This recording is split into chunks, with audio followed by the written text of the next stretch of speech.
Hi, grandkids. Today we're going to read The Circus Ship. I found out about this terrific book from your cousin Audrey. A friend of hers gave it to her for her 4th birthday. If you like animals and you like adventure, you might think it's terrific too. The Circus Ship by Chris Van Dusen, author and illustrator.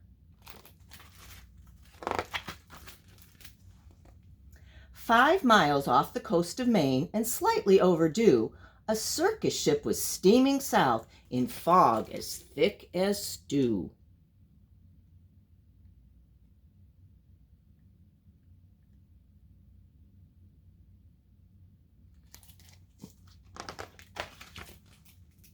On board were 15 animals who traveled to and fro. The next day, it was Boston for another circus show. Can you find the 15 animals?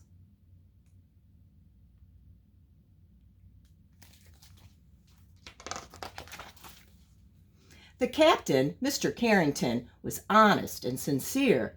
He thought that they should drop the hook and wait for things to clear.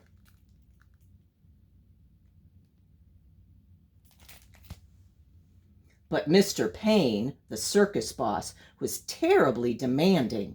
He stomped up to the helm where Captain Carrington was standing and screamed, "Don't stop! Keep going! I've got a show to do! Just get me down to Boston town tomorrow, sir, by 2.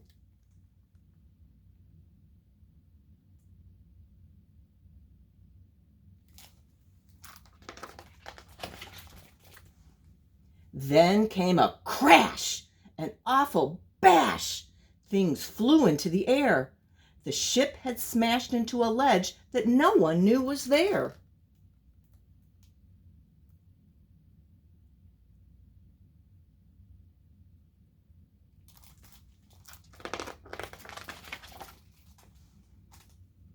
The shattered ship began to tip and then sank without a sound. The splashing, thrashing animals swam round and round and round.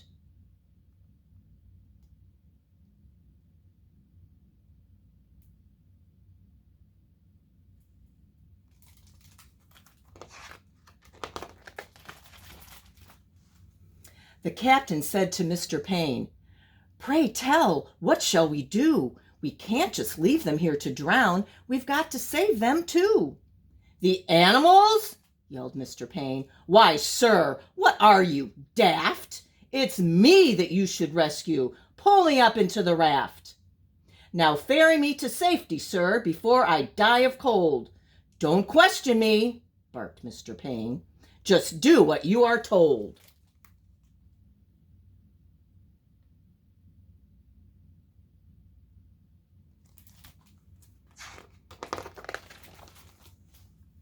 Through chilly water all night long, the animals swam on until they reached an island beach just before dawn.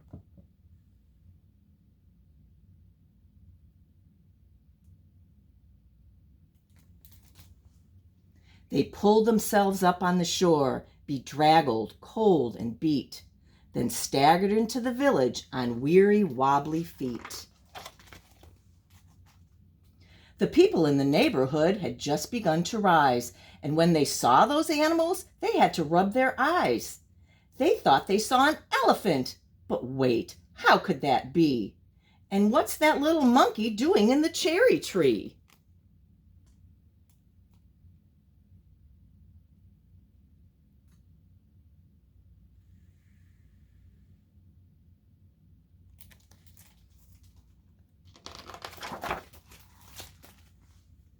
Soon animals were everywhere and into everything. There's an ostrich in the outhouse. There's a hippo in the spring. There's a tiger in the tulips. There's a lion on the lawn. There's a python in the pantry. It went on and on and on.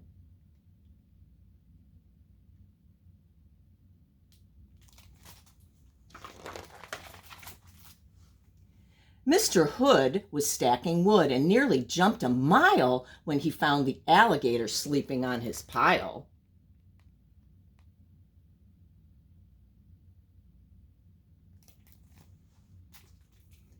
And Mrs. Dotty Daly, who grew daisies by the bunch, discovered that the zebra had been eating them for lunch.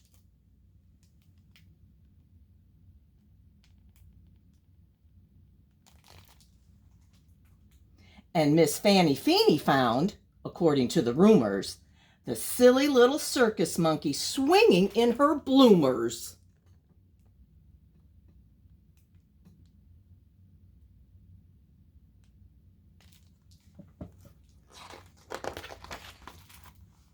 But everything changed quickly, like the turning of the tide, the night the Abbott shed caught fire with Emma Rose inside.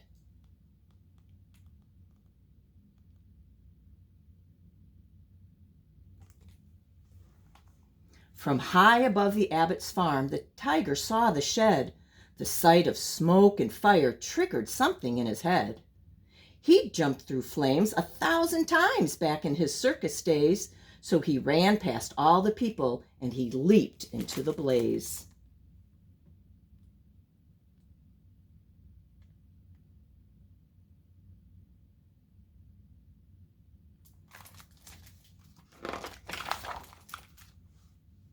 Then everybody panicked. Help! Help! What can we do? When from the raging fire something big burst into view. It was the most amazing sight, and everybody froze when they saw the tiger saving little Emma Rose.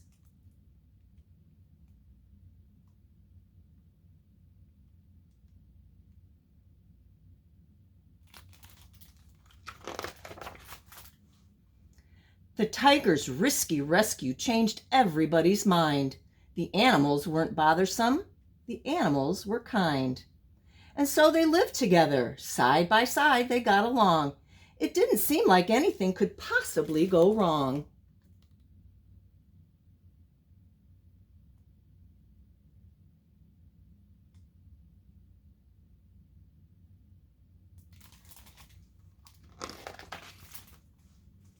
Then Little Red, the messenger, came running with the word.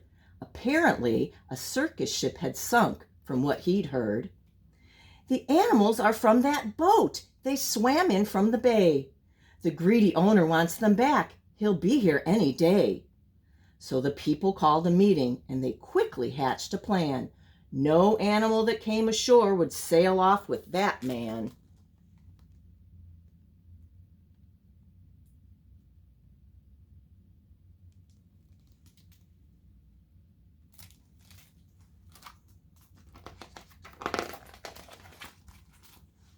The next day at the crack of dawn, a ship was at the pier, and up the lane marched Mr. Payne, whose voice was loud and clear. I am the circus owner. My ship sank in the murk. I've come to find my animals and put them back to work.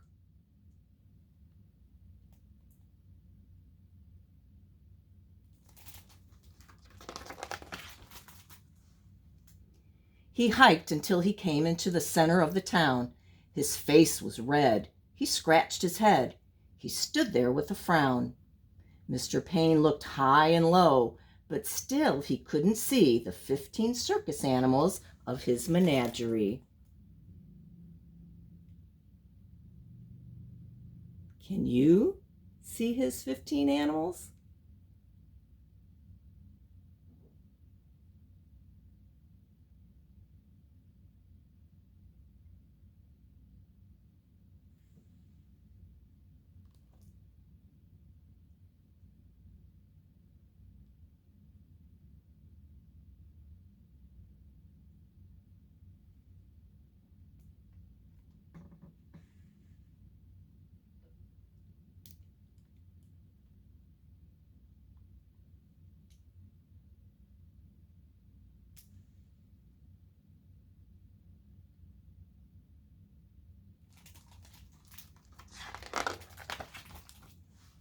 He ran around the alleyways. He searched the village square.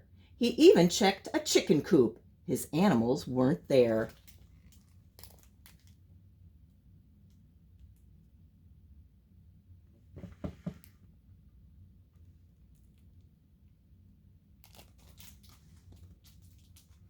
Mr. Payne was tuckered out. His heavy chest was heaving. Then Little Red stepped up and said, "I think your boat is leaving."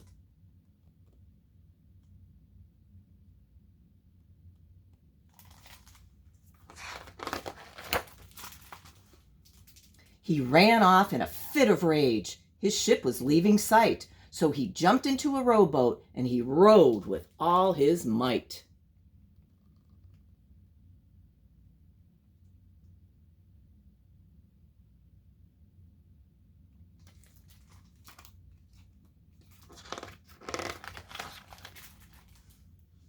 And from that day, they like to say, their lives were free of pain.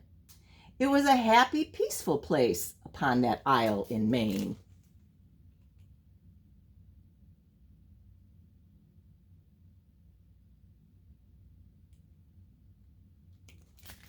I don't know about you, but I am very happy that those animals didn't go back with Mr. Payne.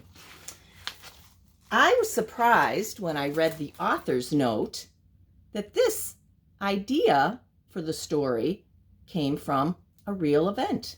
I'm going to read you those author's notes. Keep listening if you're interested. It may seem hard to believe, but the basic idea for the Circus Ship germinated from an actual event. On October 25th, 1836, the Royal Tar, a side-wheeled steamer, was sailing from St. John, New Brunswick to Portland, Maine. On board were 103 passengers and a complete circus, including an elephant, 2 lions, a tiger, a leopard, 6 horses, 2 camels, a gnu, 2 pelicans, and a collection of exotic serpents and birds, as well as a full band. With such unusual cargo, the journey started out in a festive mood. The band played and people cheered as the animals were paraded around the deck for exercise. But when the Royal Tar ran into a gale off the island of Vinalhaven, disaster struck. Through a series of unfortunate communications, the boiler overheated and the ship went up in flames. The scene turned to panic and chaos as people and animals leaped from the burning vessel. Though several people were saved, many lost their lives, and it's believed that most of the animals perished. There are rumors, however, that the elephant, named Mogul, survived the disaster by swimming to nearby Brimstone Island. Later, unidentified leg bones from a large land animal were discovered there. And on Croach Island off Stonington, people reported seeing exotic serpents for many years after the tragic wreck of the Royal Tar. In writing The Circus Ship, it was never my goal to accurately retell the story of the Royal Tar. Although it is a fascinating side slice of Maine history, it is also terrifying and traumatic. Instead, I changed the details to create a new adventure for children that hopefully still captures the spirit of the Royal Tar. So the Royal Tar really was a circus ship. I thought that was a terrific story and very interesting that it came from a real event. I love you guys. Bye.